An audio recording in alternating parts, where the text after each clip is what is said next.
안녕하세요. 저는 나사렛대학교 특수교육과 정다은입니다. 제가 오늘은 장애학생 예비교원 특강으로 이 영상을 찍게 되었는데요.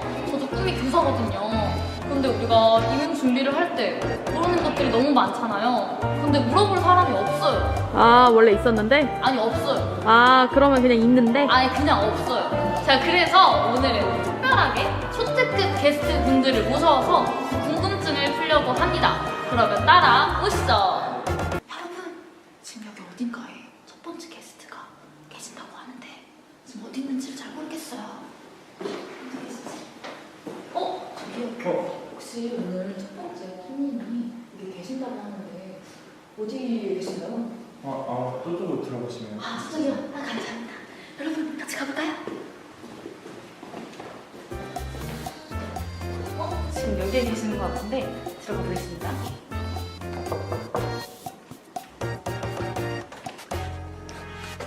장학사님, 안녕하세요. 안녕하세요.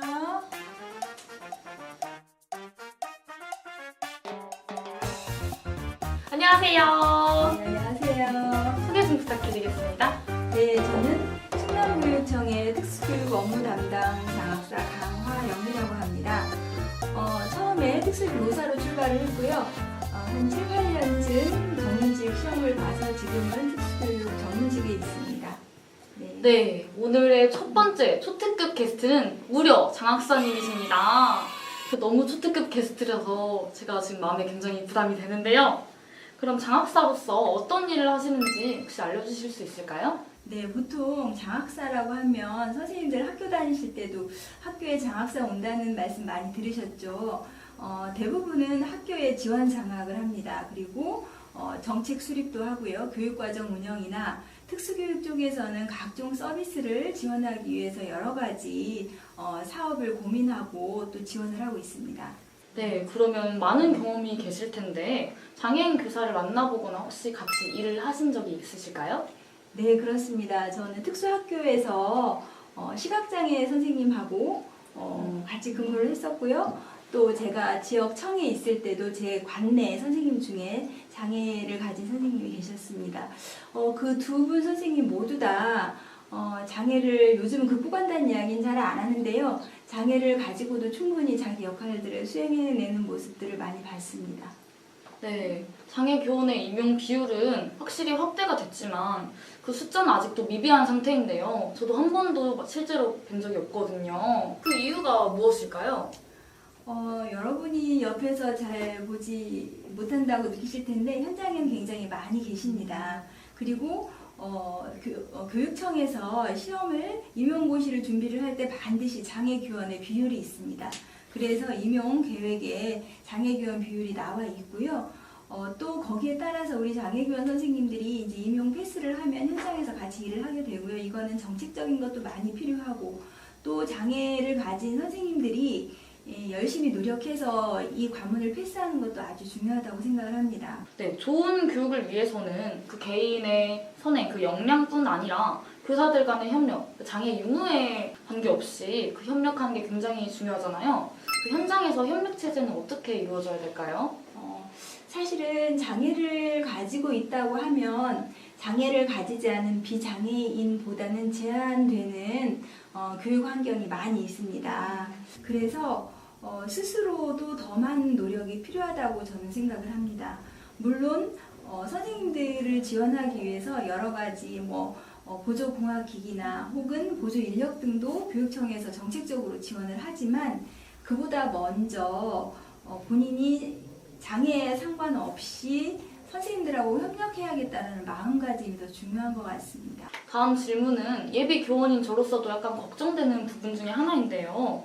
교사의 인권이 학생 또는 학부모에 의해서 침해되는 경우, 어떻게 보면 장애인 교사라고 학생들이 놀릴 수도 있고 우습게 볼 수도 있잖아요. 이럴 경우에 어떻게 대처해야 될까요? 특수교육 대상 학생들로 한정을 해서 말을 해도 되나요? 네네. 네, 특수교육 대상 학생들은 본인의 의지와 상관없이 교권을 침해하기도 하고 또 본인이 생각해서 또 일부러 교권에게 대항하기도 합니다. 그런데 예전에는 특수학교에서는 장애 학생들이 교권을 침해했을 경우에는 그냥 장애를 가졌다는 이유로 넘어가는 경우가 많았어요. 그런데 요즘은 교권 보호를 위해서 그 교권보호위원회가 각 학교마다 설치가 되어 있습니다. 그래서 교권보호위원회에서 심한 경우에는 다루어서 장애 학생이라도 징계를 합니다. 그래서 요즘엔 교권보호 시스템이 잘 되어 있기 때문에 어떤 교권 침해에 대한 우려는 많이 없는 편입니다. 오, 다행이네요. 네. 그럼 이제 교사가 되는 절차 이제 좀 알고 계시겠지만 한 번 더 간략하게 설명해 주실 수 있을까요? 네, 여러분들 고등학교를 졸업하고 사범대를 가든지 교대를 가든지 그리고 일반 대학을 가든지 교직은 모두 이수를 해야 되겠지요. 교직을 이수하고 나서 하나의 관문이 임용고사라는 겁니다. 모두 임용고사를 위해서 열심히 매진을 하고 계실 텐데요. 임용고사 패스를 1차 시험 패스를 하면 2차 시험이 또 기다리고 있습니다. 그래서 2차에서 어떤 심층 면접이나 수업 실현 이런 거를 통해서 교사를 선발을 하게 됩니다. 저는 그 임용고사가 너무 걱정이 돼요. 네, 많이 노력해야 합니다. 이제 임용고사의 문제들이 이제 해마다 또는 이제 교육과정이 수정될 때마다 방향성이 조금씩 바뀌잖아요. 혹시 이제 앞으로는 어떻게 방향성을 가질 것 같은지. 지금 현재 대한민국의 교육과정은 제7차 교육과정입니다. 제7차 교육과정을 근간으로 해서 2011, 2015 이런 식으로 이제 그 앞에 연도를 넣어서 개정을 하고 있는데요. 그 이유는 정확하게는 이제는 몇 차가 아니고 7차 안에서 움직이기 때문에 커다란 틀은 변하지 않습니다. 다만 요즘 코로나 사태 때문에 굉장히 여러분들 미래교육이 앞으로 다가왔다는 걸 느끼실 겁니다. 그래서 올해의 어떤 그런 교육 방향은 인공지능 교육, 그리고 환경교육, AI 교육 같은 것이 많이 포함이 되기도 합니다. 그래서 이런 쪽을 좀 중점적으로 보시면 훨씬 좋을 것 같습니다. 방금 이제 코로나랑 관련해서 교육 내용을 언급해 주셨는데 이제 코로나 때문에 많은 것이 변화가 되었잖아요. 그리고 이제 교원에게 필요한 역량도 많이 변화가 되었을 텐데 가장 중요한 역량이 뭐라고 생각하시는지? 코로나 시대에는 오히려 젊은 선생님들이 전 유리하다고 생각을 합니다. 왜냐하면 저처럼 경력이 많거나 조금 나이가 드신 선생님들은 패러다임의 변화가 굉장히 힘들어요.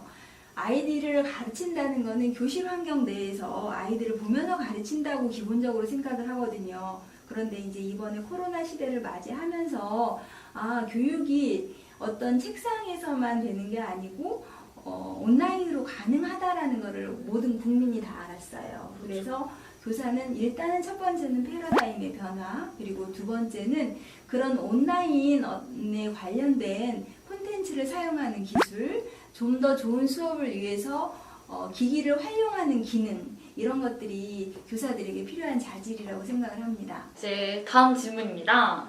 이건 좀 개인적인 질문인데요. 교직 생활 중에서 혹시 가장 기억에 남으신 일이 있으실까요?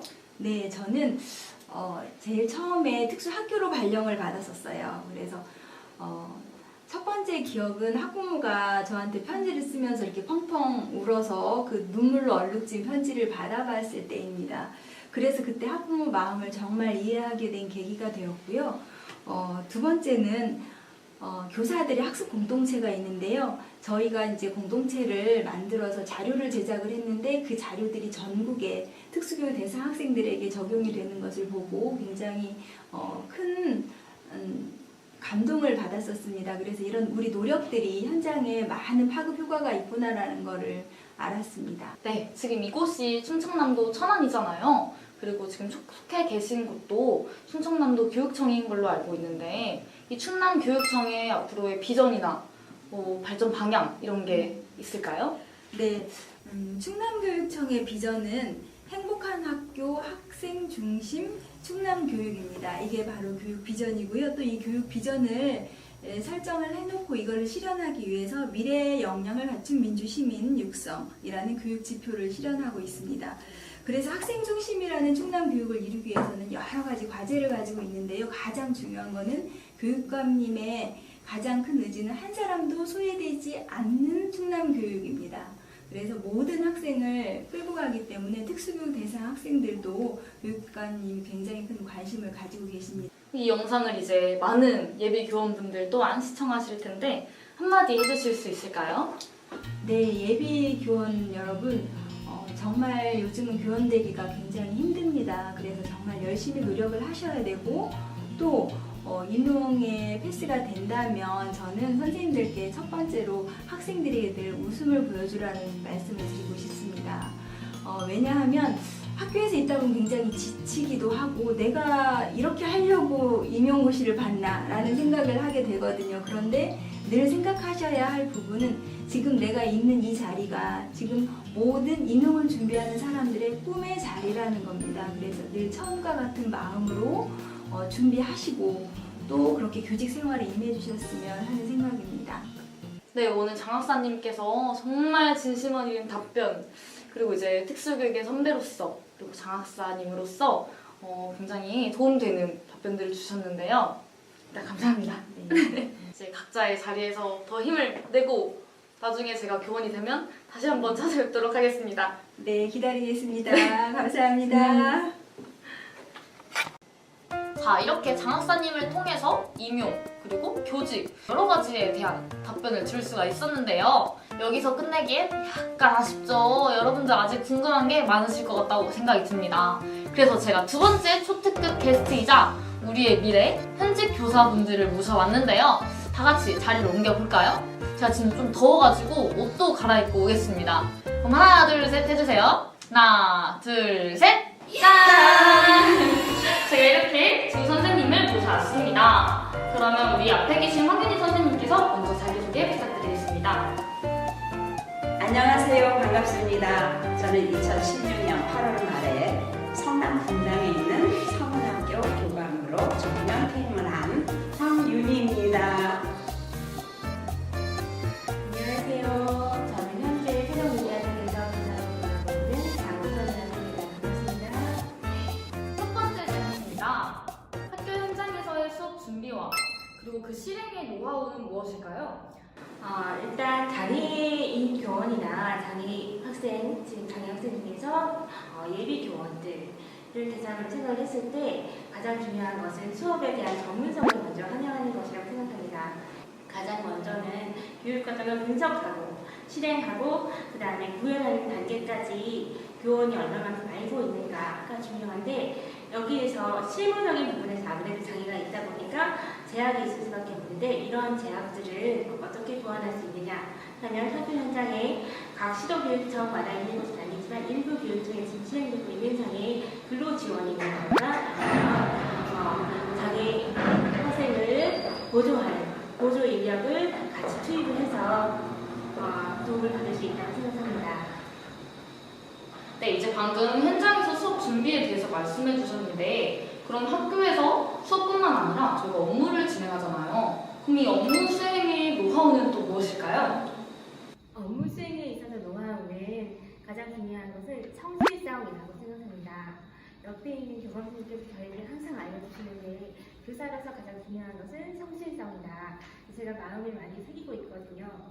이 성실성을 기반으로 만약에 이제 교사로서 같은 업무가 주어졌을 때 제가 좀 느리다, 장애로 인해서 당사자가 좀 느리다라고 생각했을 때는 가장 중요한 게 먼저 시작하고 먼저 끝낸다입니다. 그것을 위해서는 남들보다 훨씬 더 먼저 출근하고 늦게 퇴근하는 일이 있더라도 항상 그것을 염두에 두어야 한다고 생각합니다. 그리고 두 번째는 정확성입니다. 무조건 빠르다고 해서 모든 게 다 해결되는 게 아니거든요. 정확하게 그 다음에 이렇게 성실성 있게 하다 보면 다른 선생님들도 다른 교직원분들도 장애인 교원을 대할 때 얘는 장애는 있지만 가장 중요한 업무 처리가 정확해. 얘한테 뭘 주면 어떻게든 해올 거야 라는 것이 굉장히 중요하다고 생각합니다. 장호 선생님 말씀 잘 듣습니다. 그리고 황윤희 선생님께서는 30년 가량의 경력을 갖고 계시잖아요. 네. 이제 특수교사가 되고자 했던 그 계기가 있었을까요? 제가 초등 1학년 시절 어렸을 때예요. 그때는 결핵이 참 유행하기도 했는데 제가 척추 결핵을 앓았습니다. 그래서 지금은 거의 이렇게 잘 드러나지 않지만 그 당시는 이 척추가 하루가 다르게 이제 굽어가고 있었습니다. 그래서 정말 동네를 나가면 아이들한테 병신이라는 그런 소리를 듣고 지내면서 살다가 제가 이렇게 이제 지체장애 경증에 등록을 하면서 적어도 장애인들에 대한 생각은 누구보다도 남다르게 같이 아파하고 같이 함께 할 수 있다는 그런 생각이 들었습니다. 그래서 그 길을 찾다 보니 특수교사의 길을 가게 되었습니다. 이제 현재는 특수교사 그리고 교감으로 정년 은퇴를 하셨잖아요. 그럼 그 전에 재직 시절을 돌아봤을 때 어떤 느낌이셨는지 다시 한번 말씀해 주실 수 있을까요? 네, 제가 퇴임하면서 정말 한치의 미련이라든지 후회라든지 그런 게 없었습니다. 그렇게 할 수 있었던 것은 제가 목표했던 장애 학생들의 그 사회 통합, 제가 가르쳤던 장애 학생들은 발달장애 학생들이었습니다. 발달장애 학생이라 하면은 지적장애하고 자폐성 장애를 포함하고 있는데, 지적장애, 정말 지능지수 40 미만으로 산출되지도 않는 이 어려움을 갖고 있는 아이들, 자폐성 장애, 자기 스스로를 이 사회와 폐쇄하고 사는 이 자폐성 장애, 이 어려움을 가진 아이들을 교육시켜서, 훈련시켜서, 또한 아이들은 그것을 또 자신의 능력으로 향상시켜서 최종 이 사회의 사업체에 취업시켰을 때 아이들은 충분히 자신의 역량을 발휘하고 세금 내는 국민으로 살아가는 그런 모습을 보면서 한없이 정말 제 역할을 다했다고 제 자신을 칭찬을 많이 했고요. 또 하나는 저만 이런 일을 해서는 안 되잖아요. 전국의 선생님이 또 저와 같은 일을 해주셔야 되겠기에 저는 제가 개발하고 적용하고 했던 그 많은 방법들을 전국에 강의를 다니면서 우리 선생님들께 계속 나누어 드렸습니다. 그래서 저의 후배님들께서 정말 아이 한 명을 이 사회에 내보내는 그 모습을 보면서 저는 무한한 기쁨으로 퇴임을 할 수 있었습니다. 다음 질문입니다. 교사로서 바로 서기 위한 마인드 컨트롤 그리고 자아 정체성 확립을 위한 방법은 무엇이 있을까요? 학생들을 가르칠 때 교사라고 하는 것은 이제 일반 학교에서 특수학교에서 똑같이 배려를 받아야 된다라고 생각하시는 분들 굉장히 많은데요. 특히 선생님들 같은 경우는 내가 장애를 가졌으니 어느 학교에 배려를 받든 교장 선생님이나 교감 선생님이 아니면 동료 교사들이 나를 배려해줘야 된다. 이런 생각부터 없어야 된다고 저는 생각을 해요. 왜냐? 나는 도움을 받으러 온 것이 아니라 똑같은 교사로서 아이들을 가르치러 갔기 때문에 이런 마인드를 가지고 내가 정체성을 어떻게 확립해야 하느냐 하면 내가 못하는 일이라든가 할 수 있는 일이 이렇게 대립이 되어 있을 때 내가 자신감 있게 할 수 있는 일을 다 주세요 라고 요청도 할 수 있고, 어떤 때는 못하는 일이 나한테 주어졌을 때 그냥 무조건 못해요, 나는 장애가 있으니까 라고 쳐내기보다는 가장 중요한 것은 그걸 어떻게 할 수 있느냐. 제가 아까 서두에서 말씀드렸듯이 저는 어떤 일을 주시더라도 얘는 밤새더라도 어떤 도움을 받더라도 할 거야 라고 그런 평을 듣는 걸 좋아하고 그런 평을 받아왔다고 제가 말씀드렸잖아요. 그런 것처럼 그런 마인드 컨트롤로 나한테 무엇이 주어졌든 그 상대가 무엇이고 그 업무가 무엇이든 간에 할 수 있는 것이 굉장히 중요하다고 생각합니다. 네, 방금 전에 장애 교사로서 가져야 할 마음가짐에 대해서 말씀해 주셨죠. 그러면 장애 교원과 비장애인 교원과 통합 측면에서 저희가 현존하는 임용 체제의 발전 방안은 무엇이 있을까요? 제가 생각하는 장애인 교원이 비장애인 교원과 함께 통합되는 관점에서의 발전 방안은 장애인 인식 개선이 먼저 선행이 되어야 한다고 생각합니다.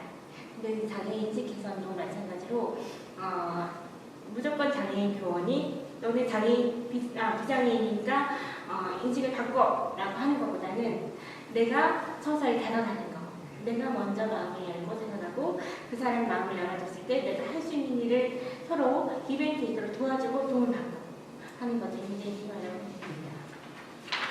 다음 질문입니다. 선생님 이제 재직 시절로 다시 돌아가서 특수교사로서의 목표를 혹시 어디다 두셨는지 궁금합니다. 제가 대학에서 특수교육을 전공할 때서부터 저는 제 자신에게 수많은 질문을 했습니다.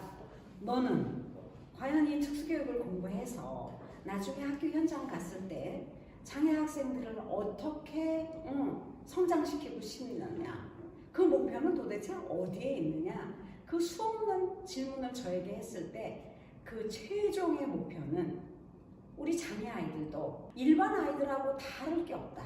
똑같이 일반 학생들이 초, 중, 고, 대학을 졸업하고 자기가 하고 싶은 일을 하듯이 장애 학생들도 똑같이, 즉 우리 장애 학생들도 학교를 졸업하면 일반인들 속에서 일을 하면서, 자기가 하고 싶은 일이겠죠, 일을 하면서 삶의 질을 높이는 그것에 목표를 두게 되었습니다.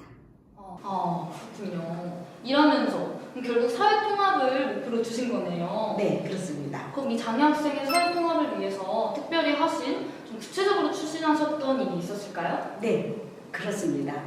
저는 나사렛대학교에서 50세에 직업 재활을 전공했고, 제가 50세라 하면은 정말 이제 특수학교에 근무하면서 이제 딱 아이들의 진로 직업 교육에 아주 매진을 할 그 시기였습니다. 그래서 제가 제일 먼저 했던 거는 아이들이 직업 훈련이 필요하겠다. 그래서 직업 훈련을 아주 정말 다양한 직업 훈련을 했습니다. 색연필이 있으면 그 끝에 하얀색 플라스틱 로켓이라고 하는데 이걸 끼우는 훈련, 이거는 눈손 협응력, 손의 힘 조절력, 공간 지각력, 손가락의 기민성, 이런 아주 직업생활을 하는데 기본적인 그런 능력을 기를 수 있는 아주 중요한 훈련이었습니다. 그런데 우리 뇌병변 장애 학생이 하루 종일 그걸 끼웠는데 다 부러뜨려 봅니다. 한 개를 끼웠습니다.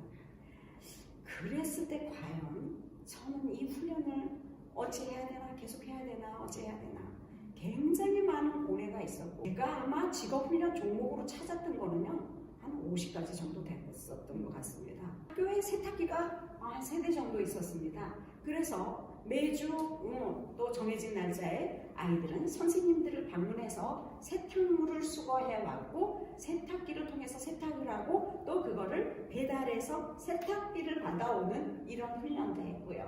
그 다음에는 아이들한테 묻습니다.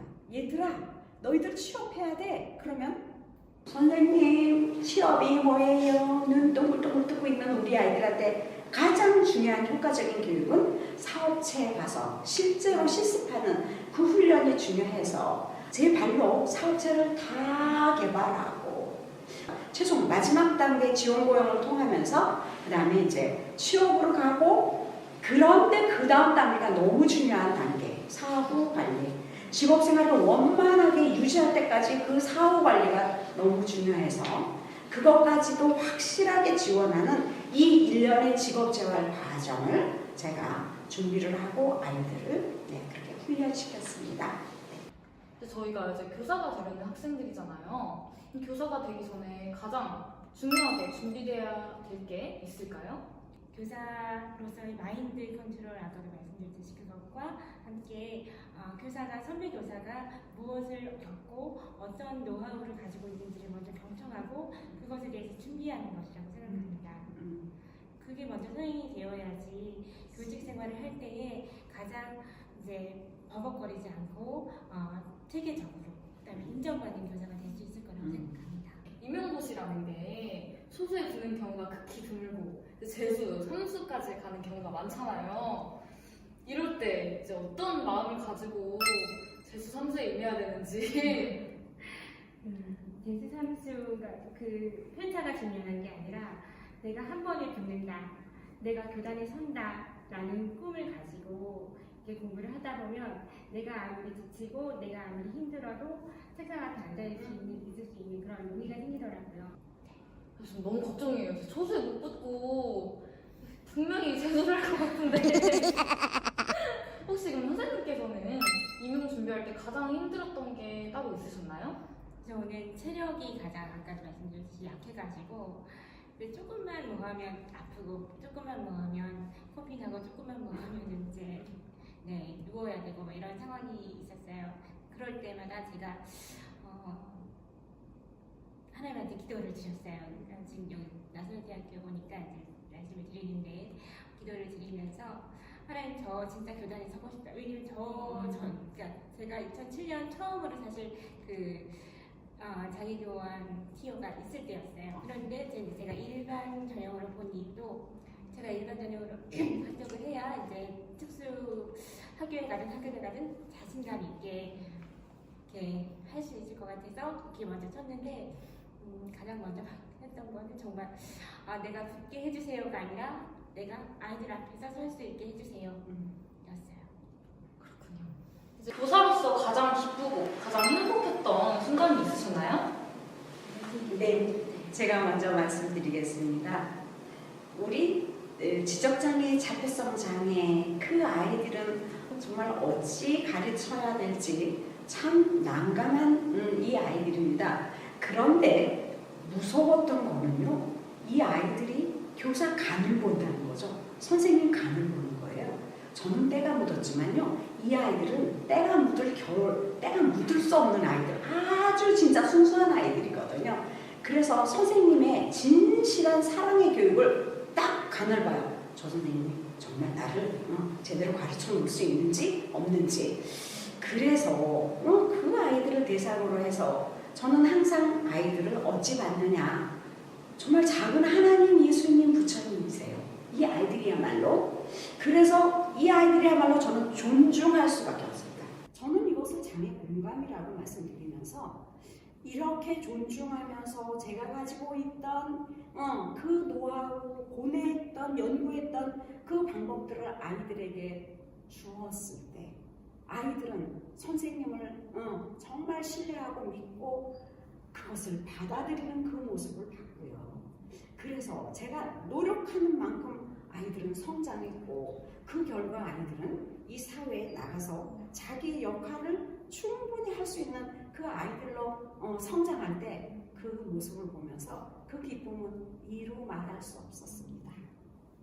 저도 이렇게 교사가 되면 여러 가지 저에게 주어지는 메리트가 있을 거 아닙니까?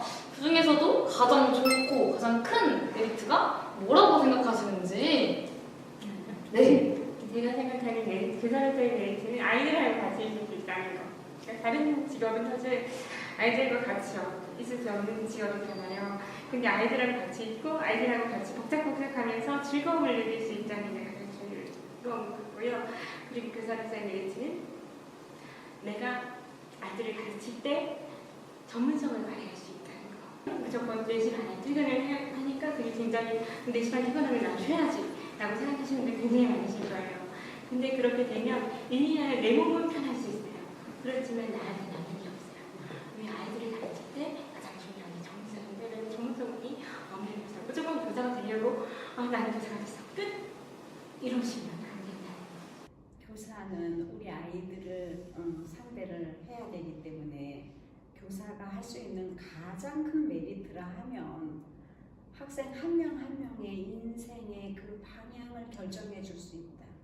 방향을 함께 쳐다볼 수 있다. 그래서 우리 장애인도 한 명의 인간으로서 정말 국민으로, 세금 내는 국민으로 살아가면서 인간답게 살고 질 높은 삶을 살 수 있게 만들어주는 그 진로를 함께 설계하고 함께 선택할 수 있는 그런 좋은 메리트가 있다고 말씀드립니다. 네, 지금 선생님들 말씀을 들으니까 전 사실 교사로서 메리트라고 하면 방학, 또 퇴근 일찍 하는 거 이런 것만 생각하고 있었는데 아직 제가 너무 부족한 예비 교사인 걸 느꼈습니다. 그럼 저같이 어린 아직 이제 예비로 교사를 준비하는 후배 교사들에게 한마디씩 해주실 수 있을까요? 저도 이렇게 장애를 가지고 있으면서 우리 장애를 가진 예비 교사님들께 감히 한 말씀을 드린다면 뭔가 일반인하고의 어떤 차이가 있어야 돼요. 장애를 가진 어려움을 이겨낼 수 있는 뭔가 그 차이를 저는 어디에 뒀을까요? 저는 성실성에 뒀습니다. 성실해. 이 성실한 것만 가지고 있다면 어떤 것도 저는 이겨내고 나갈 수 있다라는 생각을 했고 쉬는 시간에 저는 부단히 노력했다. 일찍 출근해서 잠시도 쉬는 시간 없이 이렇게 말씀드리면 큰일 나요. 화장실 갈 시간도 없이 하루 종일 서서 그것도 성실한 거는 가장 큰 복이다라는 말씀을 드립니다. 그래서 제가 성실하면 누가 그 성실함을 배울까요? 우리 아이들이 배우거든요. 그래서 이거 말씀을 드리고 또 하나 이제 말씀드리고 싶은 거는 교사는 누구로 인해서 존재할까요? 우리 아이들이기 때문에 교사가 될 수 있거든요. 그래서 정말 교사가 되는 순간부터 퇴직하기까지 저는 아이들 입장에서입니다. 아이들 입장에서입니다. 제가 퇴임할 때 제 자신 3가지를 칭찬했는데 그 첫 번째가 저는 아이들 중심이었다가 저 자신을 칭찬했습니다. 예를 들어서 어떤 문제 행동이 발생했어요. 너 또 왜 그랬어? 그건 하면 안 되는 거잖아. 가 아니라요. 내가 어떻게 했길래 제가 지금 저런 행동과 저런 말을 보였을까? 저 자신부터 들여다봤다. 그런 태도는 아이들 중심이었기 때문이라고 저는 생각합니다. 그래서 교사가 되기 위해서는 우리 아이들을 배려하고 항상 아이들로부터 내가 존재한다는 것을 깊이 생각해 주시는 예비 교사님들 되시기를 부탁드립니다. 그러니까 좋은 말씀을 해주셔서 제가 드릴 말씀이 너무 지루한 그래서 한 말씀 드리자면 저는 자기 교원들에게 정말 속옷을 줘서 제가 부족하지만 선배의 입장에서 학교 생활을 할 때 분명히 어려운 게 있을 거예요. 저는 지금 학교 생활 올해로 14년차인데 14년 해오는 동안에도 항상 친구가 있어요. 그래서 지금도 사실 이 연차에 맞게끔 제가 뭔가를 지시하고 뭔가를 하고 이런 것보다는 저는 사실 배우는 게 좋아요. 그래서 뭔가를 저한테 항상 다른 선생님들이 그러거든요. 너 또 뭐 배우러 가? 배우면은 나이가 없어. 배우면은 시간이 없어. 끝입니다. 그로 인해서 내가 알잖아요. 내가 성장할 때 그런 문제에 대한 외우는 접근을 하고 빠져나갈 수 있습니다. 내가 알아야 아이들을 가르칠 수 있고 아이들이 가르쳐서 그렇게 성장이 됐을 때 부모님도 저희 부모님이지만 우리 아이들 믿고 가르칠 수 있고 혼자 갈 수 있는 거잖아요.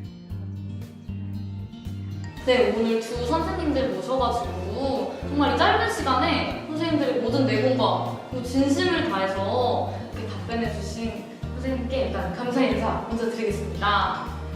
저희가 장애대학생 교원 임용 대비 선배 특강으로 오늘 이렇게 영상을 진행했는데요. 이 영상을 보고 교사라는 장래희망, 그 꿈을 한 번 더 가슴에 새기고 함께 파이팅하는 우리 학우분들 되셨으면 좋겠습니다. 마지막으로 파이팅 한번 하고 끝날까요? 네. 하나, 둘, 셋, 파이팅!